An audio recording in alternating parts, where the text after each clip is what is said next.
Hi guys, hi. Wow, I'm so grateful. 83 people already. I think your questions are gonna come up here soon. Hi everyone, can you see me okay? I know it's been so long since I was here last time. Hi, I'm saying hello from New York now. Last time when I did live, that was Chicago. And the funny thing is, you would like assume that I'd be very good at with the cameras, but I'm like sweating right now. I got so nervous today, and I'm so grateful that you're here to say hello. Hi everyone. Hi Jen. Hi Miran. Thank you so much for remembering me and coming back here. I'm so grateful. I just wanna check on how you all been doing and really want to just update my life now. I love you guys so much. Wow, it's amazing to be back and even alive. So thank you so much guys for joining today's live. Today's really, there's no certain topic. I've been maybe commenting on what's been going on in America and North Korea a little bit, but feel free to ask any questions that you have. So thank you guys. I also like decide to coming back on YouTube was because I really missed you guys, and I'm so grateful that I'm done with my second book that is coming out this February, so I have way more time to spend time with you here. So thank you so much, SCK. Thank you so much for content. Why are the leaders in North Korea not accepting vaccine? Are they too proud? Why don't they take care of their own people? That's a really great question, right? Like, why are they not accepting even free vaccine? The West and the World Health Organization has been trying to give them free vaccine, and North Korea has been declining it. The official reason that Kim Jong-un giving to the world has been that he does not trust that anything coming from the West. And he thinks that, like, the Western countries are gonna put even more bad virus in the vaccine and try to wipe out all North Korean people. But I don't think Kim Jong-un even believes that, right? Like, the world is a much better place than that. I think in some ways that Kim Jong-un doesn't want the pandemic to end. And since the pandemic began, the North Korean defector rate has gone down to nearly zero. It now became really impossible to escape from North Korea. And because he could use this like national emergency and public health emergency as an excuse to taking more people's freedom away, and people thought that was the right decision for government to make, and they did not know how dangerous this virus was. So in some ways, that COVID pandemic was really beneficial to Kim Jong-un in many, many ways. And I think that is really main reason. I think that's why he's not accepting this vaccine and this thing to end. And not only that, right, he's vaccinated and all the top elites got vaccinated. And the only people that this vaccine gonna cure is like the people who are extremely vulnerable. And there's one thing that I really wanted to share, especially with you, the trend that I've been seeing in the West and how people been complaining, how having children is bad for the environment and how humans are disease and poison for our climate. And the one thing that is very reminding of North Korea is when Kim Jong-il, when he found out that when the millions of North Koreans were dying from starvation in the 90s, he said to the officials that do not do anything about the famine because it's easier to do socialism when there are less people. So if there are more people, it's really harder to even control people. That's why when there are authoritarians ruling, they really want there to be less people to rule over. And I'm sure the people here in the environmentalists really believe that that's like bad for the environment, but it's better for us to have more of each other so we can help each other than like small of us on earth. And that's why Kim Jong-un doesn't get bothered by right now there's massive people dying from starvation and pandemic. he would not do anything because it's better for him to, anyway, people dying, and it's less problem for him to worry about. So thank you guys. Zerara, thank you so much. Hello there, Yeonmi. Thank you for your support. Let's see if more questions. So this is a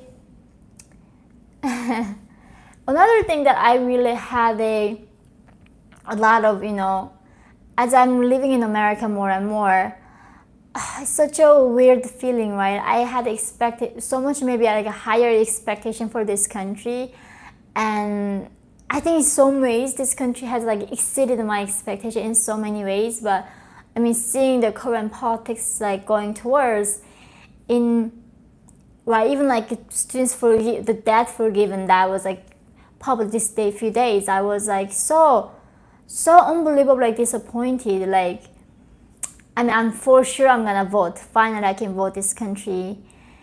In some ways, like being in America, it feels like you are being punished to be even making a responsible choice in life.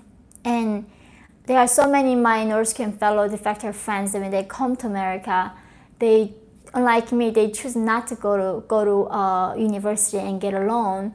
They choose to work in a nail salon, working as a DoorDash, delivery person, and drive Uber. And they get certification and they join a workforce and right away contribute to this economy and do not get the welfare checks, do not get the loans. But because of they choose this path of working, there's like really no benefit for them whatsoever. And when you choose go to schools, right? And of course we need to be, as a society, need to be way more compassionate. But I don't know, it just seems living in the country is like keep new awakening moment, and that's why I'm like always coming here to talk to you guys and learn from you too.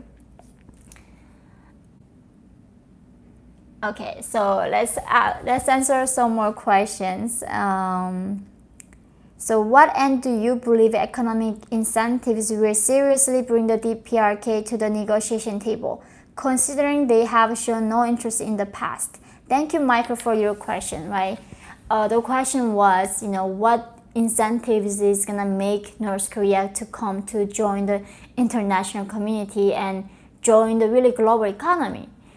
I don't think there is any incentive that can work, because Kim Jong-un's interest is not about helping people economically. Like, his interest is maintaining his kingdom, maintaining his stability. And this is where I really thought when I was disagreeing with President Trump was that I think the tensions were so high escalated and he really had to de-escalate the situation. But that was in some ways like it's naivete to think that North Korea gonna ever give up the nukes. And this is a dilemma that we all need to think about. What cost is peace worth it? Like, this is something that I keep dealing with every day, right? Because we want the peace with North Korea, we are going to keep allowing them building nukes. I mean, after Biden came into power, right, North Korea is not afraid. They are keep testing missiles. It's like everyday news. Their capability is getting stronger and stronger, and they can someday annihilate all of us from this earth. And we support that because we don't want the war between South Korea and North Korea and the US. So we are keep tolerating this monster as keep growing bigger and bigger. And I'm not a big fan of peace without strength. It's just some people, like, no matter whatever the cost, we should not go for war, right? Like, the war is the most horrible thing, and I agree with that. But if that's the approach, right, like, at what point? So let's say if there's another Holocaust going on, are we going to sit here and do nothing because we are afraid of the war? And I think that is a situation that we are really facing with North Korea, because diplomacy overcomes everything, and what we really want is like no war. Then how much is like okay, like, and at what point do we stop these monsters like dictator using these weapons threatening whole humanity? My really hope that when we realize is the North Korea threat is too big, that there will be too late for us to stop it. And I think we are like already passing that point. It's already too big to fail. And someday we really need to, I don't know what kind of world we are going into, but definitely not a good one. As long as we are tolerating and letting North Korea be this way, it's not going to be a safe future for entire humanity. So how does this country finance its atom program? Thank you, and that's a good question. How does North Korea do it?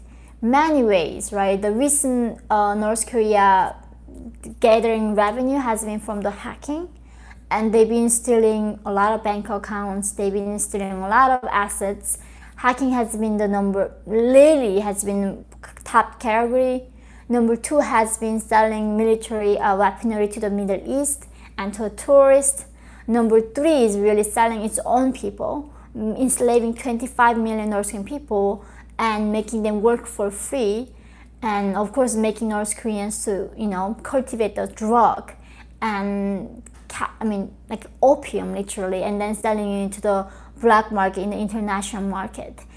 Literally, it's like North Korean regime is like a mafia, does not follow any international regulation, and doing all these horrible things. They've been able to making money, and of course China has been helping them, so they can keep building this nuclear weapon that is a threat to all of us.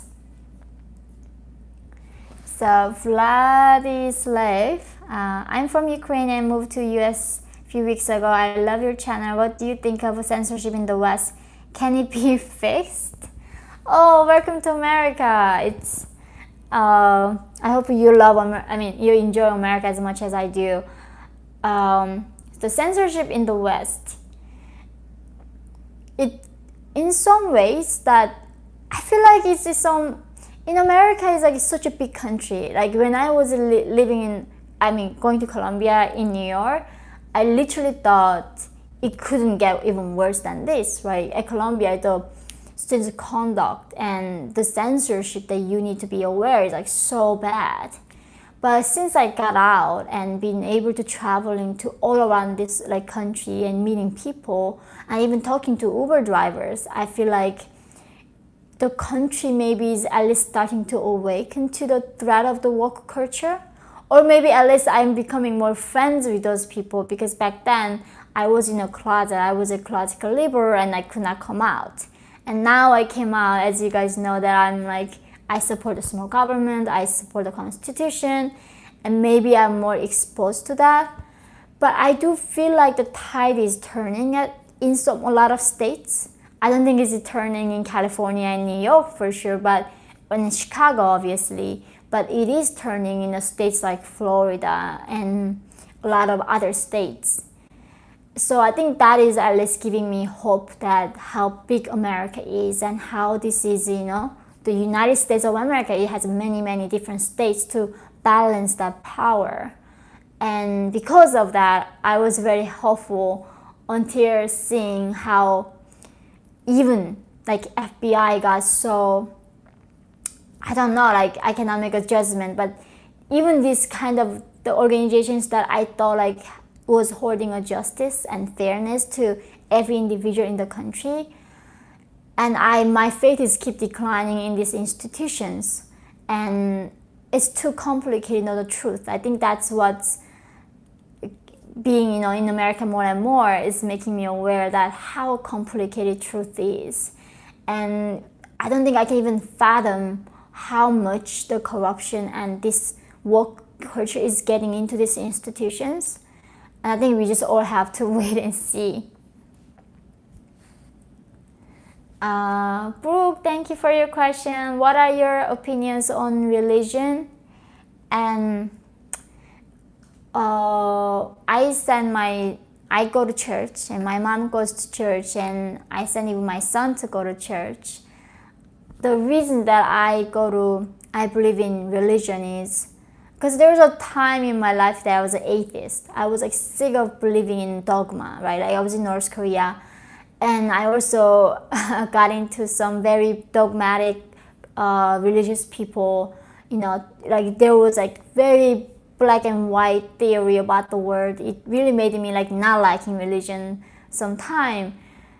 And I think reading Jordan Peterson and this kind of people, intellectuals, really helped me to rethink about religion and why is it better off. And I pray a lot, especially lately, and I believe in the power of prayer. Right, like we don't know why why even humanity began at some point. There's so many things that we don't know, I think. So it's good to be humble, and also good to have that comfort in you that there is a being that is much bigger than you, has your back, and believes in you and loves you. I think that's in a way has been the biggest blessing, being in a free country, to even can have a religion, where in North Korea people get even executed to even read one verse in the Bible or own a Bible or talk about Bible, you get executed. And in America we have that freedom of religion. I see. Oh, thank you, Partha. Do North Korean elites have same living standards like us? I really don't think so. Even you are North Korean top elites. This is a problem in North Korean regime, right? Like, even your top North Korean elites, the government official salary is like 50 cents. The medical doctor's salary in a month is like less than $1. You cannot buy even a kilogram of rice with that money. So in a way, that system is designed to like be corrupt. Because if you are not corrupt, even as an elite, you cannot survive. You cannot make an ends meet. And I think this is why the system is so broke, is that if you work hard, you get awarded in America. Like, even as many people are saying how America is bad, I really see the opportunities in this country. Like, you get rewarded for working hard and looking for opportunities. But in North Korea, the system is a class system, and based on your family's history, like what your ancestors were doing during the revolution of the Communist Party, like your status depending on it. So there's no like mobility in between classes, and even elites, they are in the mercy of how far they are willing to go become corrupt. If they follow the regulation, they can never be even eaten a meal a day. So because of that, I think some elites, like Kim Jong-un's like few people in the top, I'm sure their lifestyle is much better than average lifestyle in America. But average, when you talk about like party officials, their like mere standard is really not dying from starvation and having, maybe eat once a month meat here and there. And so this is a big mistake that I made. Like when I came out and speak, I had no idea how rich America was. So when I was talking about really living well in North Korea meant was like not having a refrigerator, not having a car, not having electricity. Only thing that makes you very rich is like you ate every meal that has like mere some grain and cabbage. And I think this is why in North Korean elites also make a lot of mistakes, that they just have no clue how much better the rest of the country, the rest of the world is, and they just keep supporting the system without knowing it.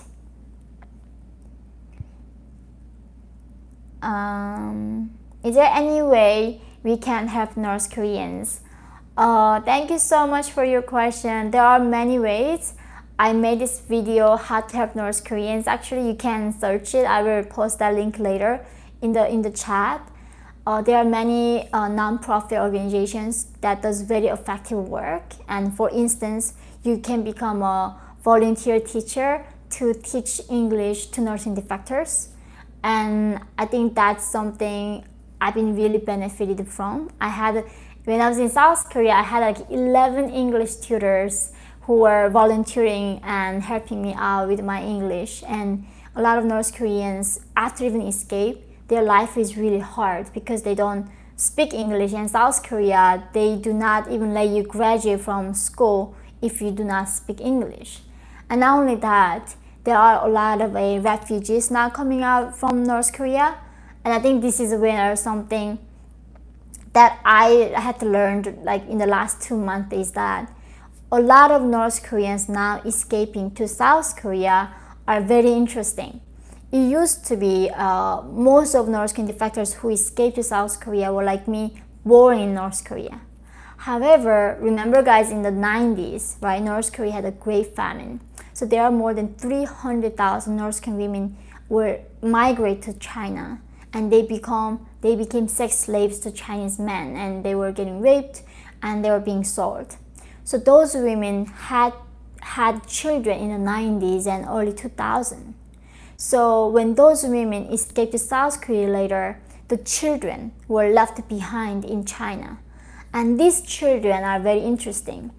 They are another like second victim of North Korea. The situation is that they are like stateless children. I don't know if you guys know what this is. And I think this is where I had a very hard time to sympathize people in the West, is that, you know, how they're telling how they're oppressed. For so many people, all they want in their life is having a state ID, the state recognition that you are a human being and you are entitled to some government protection. So these stateless children that were born between Chinese father and North Korean de facto woman, born in China, they are not wanted by North Korea, obviously, and they are not even wanted by China. China do not give them something called huka, like state ID to them. So without that state registration, these children cannot even go to school and get educated. So they are like literally stateless children, and they have nowhere to go. No country wants them. So recent years, all the North Koreans that are making it to South Korea, more than 60% has been these children that they were born in China, and now they are accepted to South Korea. And now their challenging is not only adjusting to new country, they don't even speak Korean, right? Because they were living in China, they only speak Chinese. So there's a lot of new organizations actually helping out these children in South Korea and helping them to adjust. So if that's where your passion is, please find those organizations. Of course, I will put the links, and I hope you can get involved. Here is a Soraba. So would things become good for North Koreans if Kim's sister get in power? I don't think so. A lot of signs that already showing that Kim Yo-jong has a significant power in the party in North Korean regime right now, and she is even more brutal than her brother. And one day I was thinking, like, why is Kim's keep getting worse, right? In some ways, as a humanity move forward, we become more enlightened and we become better. But somehow, when it comes to Kim's, they keep regressing and they keep getting worse. The reason why they keep regressing is that is the only law. Like, that's how the fear works. If the Kim Il-sung had to, like, maybe this much fear to control people, right? Next, Kim had to be increase the fear level another level. And in order for the next one to come into power, they have to keep getting worse so they can be in power. I think that's why when the Kims are choosing the next heir, the number one quality they are looking for is their brutality. They have to have a zero humanity and zero compassion in them. How ruthless they can be when it comes to assassinate and killing all the people they do not like. And I think because of that is a quality that you need to become the next leader. And that's why every single time when we see the transfer of the power in the next Kim, they are just keep getting worse and worse.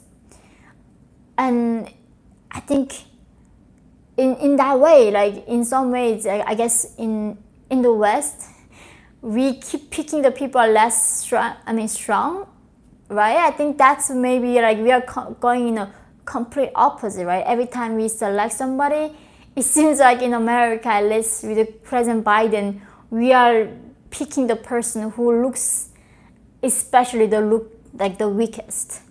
and something that's what we prefer. And I don't know, like I just hope there's somewhere in between.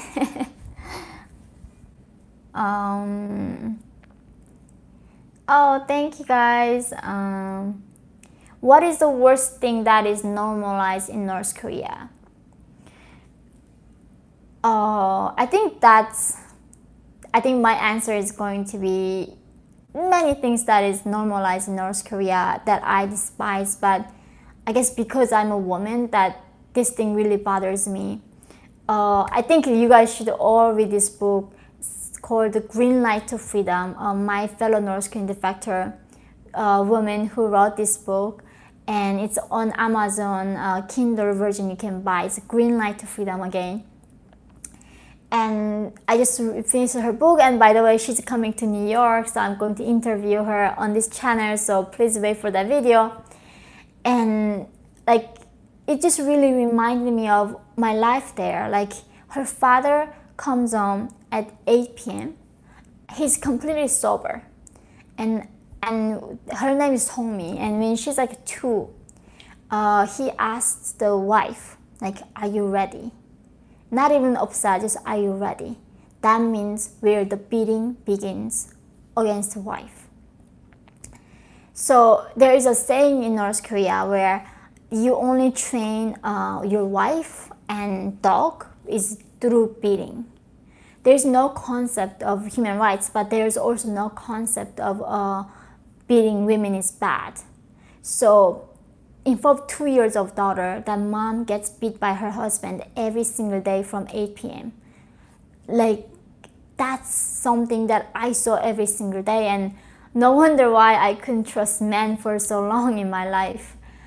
I think I've never seen a country, of course there are countries like Saudi Arabia, women cannot drive, in Iran, women cannot show their hair, like I'm meeting a lot of women around the world, but not to a degree that North Korean regime even allows this to happen. And I was talking about that, right, like guys, Pleasure Squad video, and it's so appalling to me why the world is not doing anything, because systemically the regime is raping these children. And why it's like, in some ways, right, there's a lot of countries like promises, some religion, very extreme religion, saying like, if you sacrifice your life, then we are gonna give you 70 virgins afterlife. And North Korea is really the only country you get that in your present life. The regime using these innocent young girls and using them and to demand the royalty from the elite men and controlling these men. Like, when you can get this many girls without any repercussion, right? Without any crime that was asked for later. The regime using these girls to controlling these men, and this practice is continuing. That's why, in some ways, that we are the tool for Kim Jong-un to keep using to demand that absolute royalty from the elite men. So I think that's what really till this day I cannot believe that any feminist can be okay with this. How can you be even a feminist? Not even a feminist. How can you even saying that you believe in human rights and not revolted by this practice? And where every day women get beaten like dogs by their own husband, and there's a country that does nothing about it. And I think this is a reality that North Koreans are facing, and the world still has no clue what's happening there. Let's see, I think Amy's so hi John Morin, thank you, nice job. Keep it up, thank you.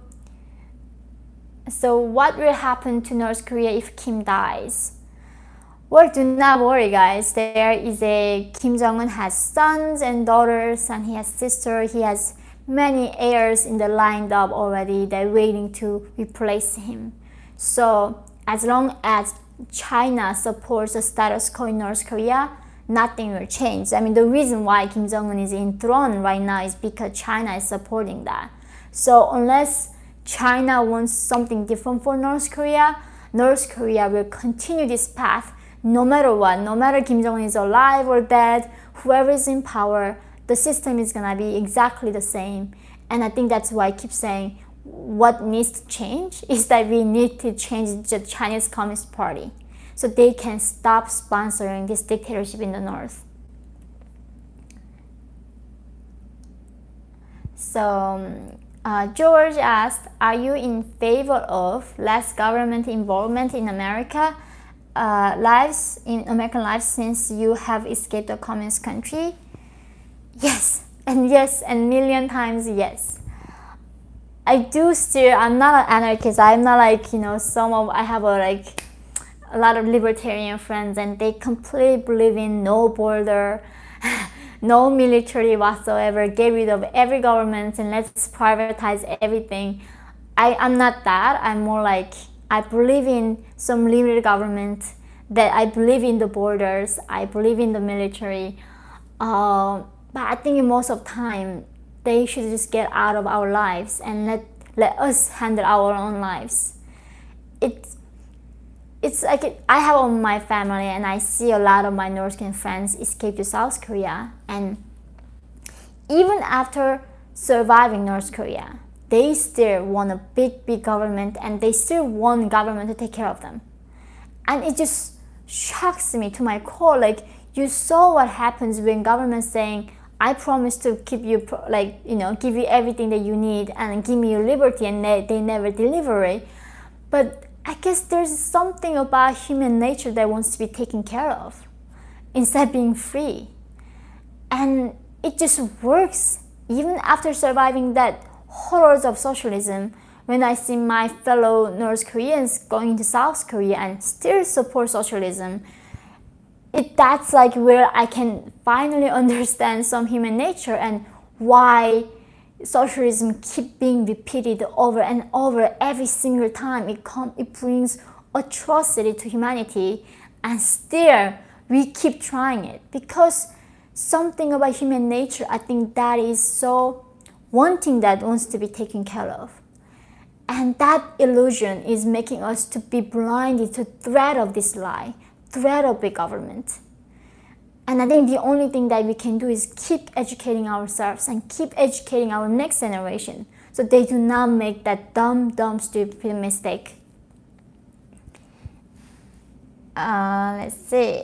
Sorry guys, I'm missing so many questions. Let's do a few more. Okay, my computer is a bit slow. Let's see, maybe. So what can I do to help? That's a good question. I think, well, if you're American, I hope you vote. And I guess the only thing that we can do is, do our best to preserve any kind of freedom that we have. And I think that is why I'm so motivated to fight for freedom even in America right now. I don't know why my questions are not uploading right now. Let's see.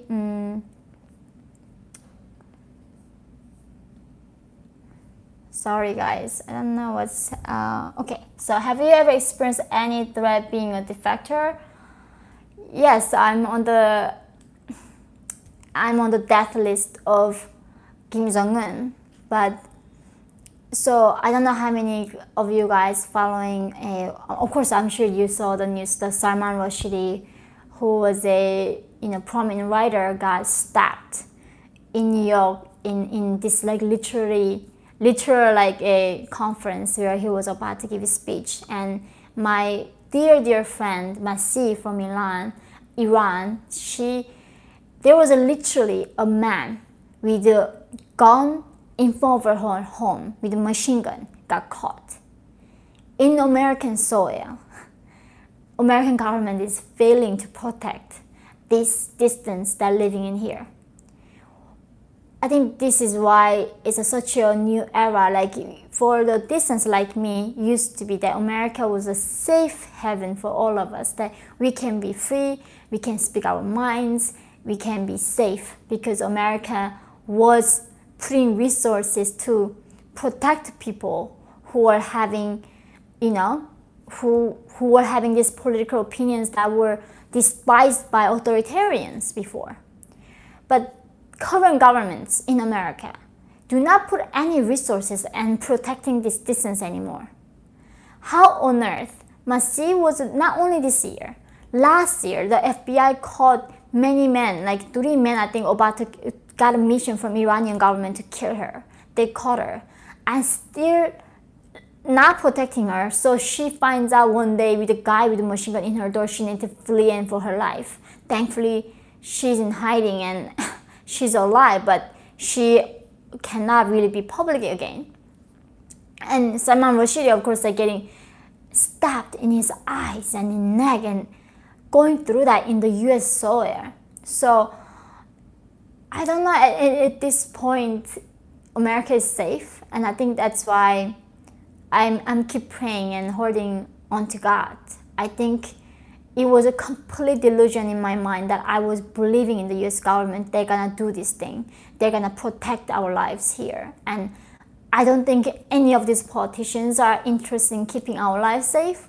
I think their only interest is like getting reelected and maintaining their power and their status quo, exactly like North Korean regime. Of course, we are not tolerating, execution and persecution right now. They cannot do that, but in the greediness and the selfishness and the lack of principle and decency is strikingly similar.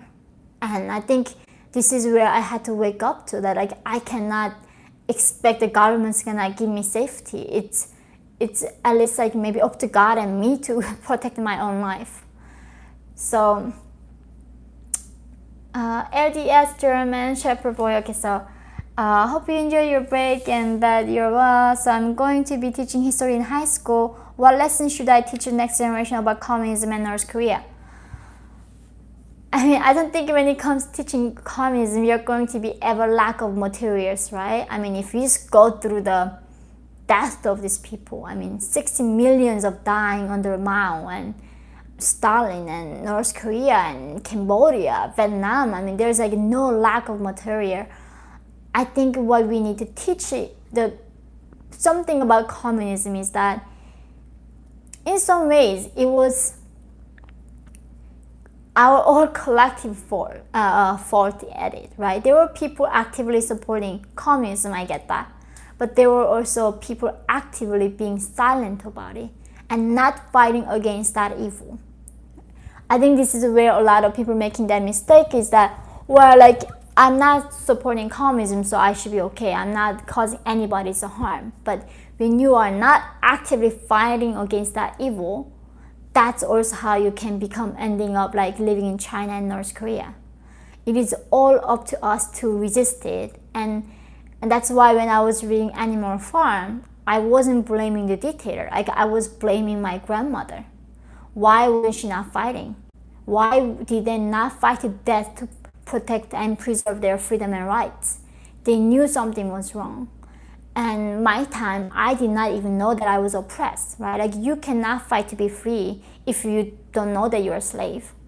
And because of like that, like, we need to really teach what are the consequences of tolerating this evil ideology and why we need to really actively fight it back so we do not make same mistake that many of our ancestors did. So Edward, so hi Yeonmi, glad to see you back. Just in the stream, I've been hearing about how China's economy may soon crumble. If this is the case, what do you think will happen to North Korea? Right, I mean, I see that too.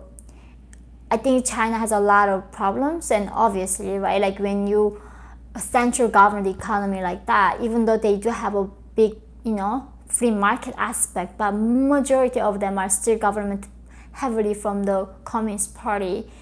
You are not like resistant to this kind of economic turmoil.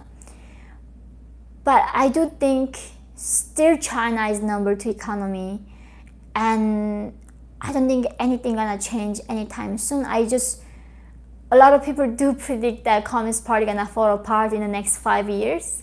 I really hope that is the case. But I mean, China also have so much influence around the whole world, not just the other countries, even the US, we got heavily influenced. Like our politicians in the pocket of Chinese Communist Party.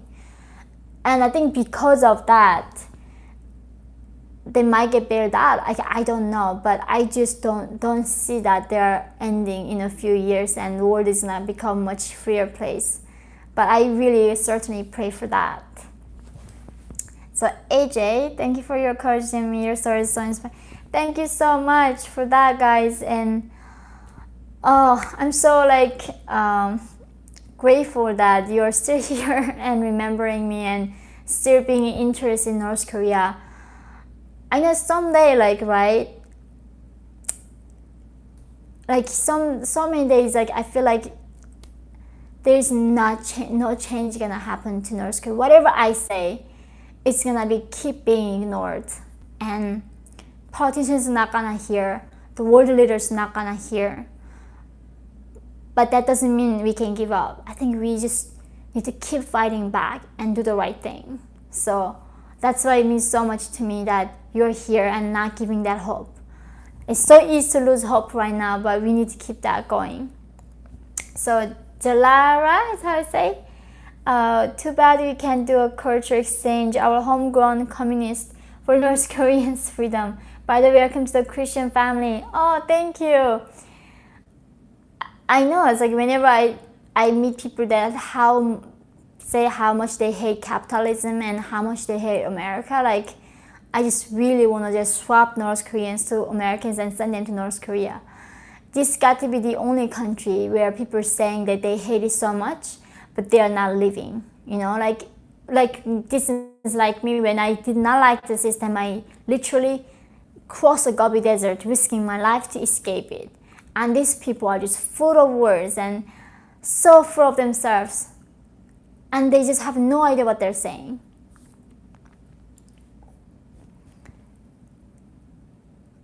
Okay, so I don't know why I'm so Dusty, is that right? How will North Koreans react to modern technology? Oh, I know modern technology. I mean, it's gonna be, I don't know, like in some ways, like when I got out of North Korea, my exposure to modernity was gradual, right? I escaped to China, and the China that I arrived was still very, very extremely poor. They did not have a computer, they did not have, like smartphones, they did not have internet. And I was in a really remote China in a farmland, and the only thing they were better than North Korea was that they had food. But the even housing conditions in China, those farmers who buy North Korean women, they are like, they cannot even afford the door. Like Dongbei is like north China, is like below Siberia, very, very cold China. In that freezing China, they still couldn't afford the front door to keep the wind out in the winter.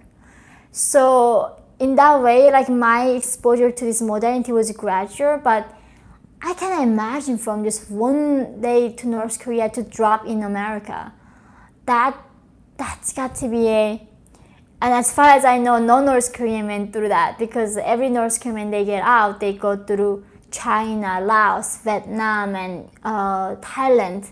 Then South Korea is a gradual process, but immediately, I don't know how would anybody react to something like that different. Here, so cool, Matrix, thank you so much. Thank you so much, SCPS, thank you. So let's do 3 more questions, guys. I hope I'm not taking too much of your time on this Friday. So,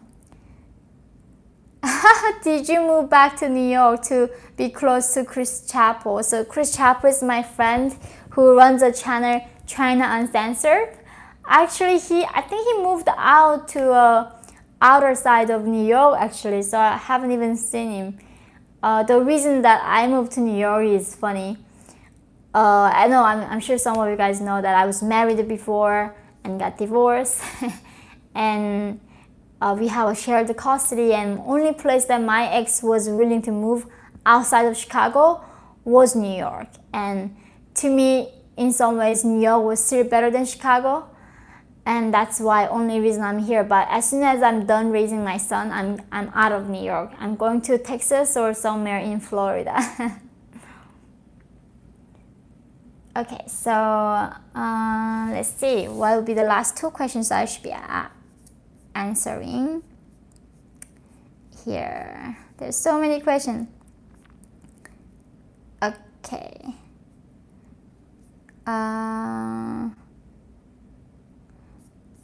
Let's see. How did the language change? Okay. So I hope this isn't too personal, but did you okay, so Vincent, good to see you. Yeonmi, glad to see you again. Even if things don't change as quick as we hope for, you are. Thank you so much. You're too kind. Okay, so anyway, I guess I can just share my schedule this year, guys. I have if any of you are around in Miami in September, I will be speaking at the National Conservative Conference. I hope some of you can come. I will be at Hillsdale College. I will be many places. I will be like announcing all of my schedule. So I hope some of you can come and also becoming my bodyguard. I think I need as much protection as I can get from you guys now, because I cannot count on the government to protect me. So thank you guys so much for your love and support. I hope to see some of you in person this year, but I would love to keep coming back here and updating you about what's happening, especially in North Korea that nobody cares about and talking about. And not only that, we continue to learn from each other so we can, keep fighting for even America right now. I cannot even comment how disappointed I am of this current administration right now that we have.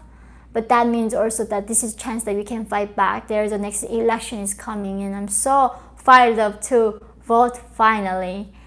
And I think this is so sad whenever I meet people. They say, "Oh, my vote doesn't matter. Like, I live in New York. I live in Chicago. This is like, the majority never changes." But always the big change comes from one small different act, and that is all up to us to do that. So I hope you vote, and I hope we keep doing what we do and keep speaking our minds and being honest and not being afraid of censorship. So love you guys so much. Thank you for your support today, and I look forward to seeing you soon, guys. Have a wonderful weekend. Thank you so much, everyone. Love you guys.